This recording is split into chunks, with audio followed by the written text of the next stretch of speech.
একদম ৰাতিপুৱাই মই এটা সমস্যাত পৰি গ'লোঁ। যদি সমস্যাটো শুনে আপোনালোকে হয় কান্দিব নহ'লে হাঁহিব। আচৰিত মানিব লাগিব।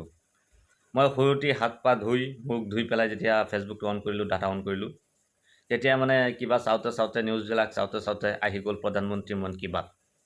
সেইটো মানে শুনিব ধৰিলোঁ, অকণমান সময় শুনিলোঁ। তেতিয়া ভাল লগা নাই, স্কুল কৰি দিলোঁ, খেদি দিলোঁ, কিন্তু বাজিয়ে আছে। সমস্যাটো হ'ল খেদি দিছোঁ, বাজি আছে। ফেচবুকৰ পৰা ডিৰেক্ট ওলাই আহিলোঁ, তথাপিও বাজি আছে। অকণমান মানে আচৰিত হৈ গ'লোঁ, কি সমস্যা? ফেচবুকৰ পৰা ওলাই আহিলেও বাজি থাকে, হয়নে নহয়? তেতিয়া মই উপায় নাপায় ডাটাটো অফ কৰি দিলোঁ, বাজিয়ে আছে। ডাটাটো অফ কৰি দিলে কিছু সময় বাজি থাকে, পিছত বন্ধ হৈ যায়। যেতিয়া আকৌ ডাটাটো অন কৰোঁ, তেতিয়া আকৌ বাজি থাকে।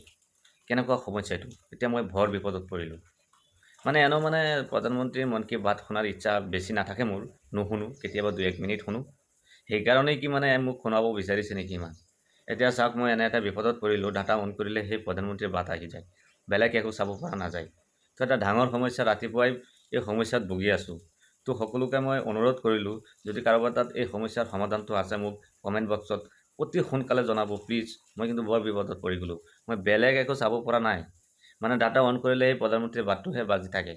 এতিয়া মই এটা ডাঙৰ সমস্যাত পৰি গ'লোঁ না। প্লিজ কাৰ তাত আছে এই সমাধানটো মোক জনাবচোন, অতি সোনকালে জনাব। নহ'লে মই মোবাইলটো চলাব নোৱাৰিম, আৰু মোবাইল নচলালেতো থাকিব নোৱাৰোঁ, আপোনালোকে জানেই। আৰু এই সমস্যাটো আৰু সময় পোৱা নাই, এই ৰাতিপুৱাৰ পৰাই আৰম্ভ হৈ গ'ল।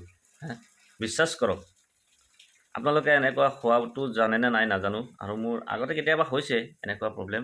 আজিৰ প্ৰব্লেমটো বহুত ডাঙৰকৈ হৈছে, মানে ডাটাটো অন কৰিলেই বাজি থাকে এই প্ৰধানমন্ত্ৰীৰ ভাষণ।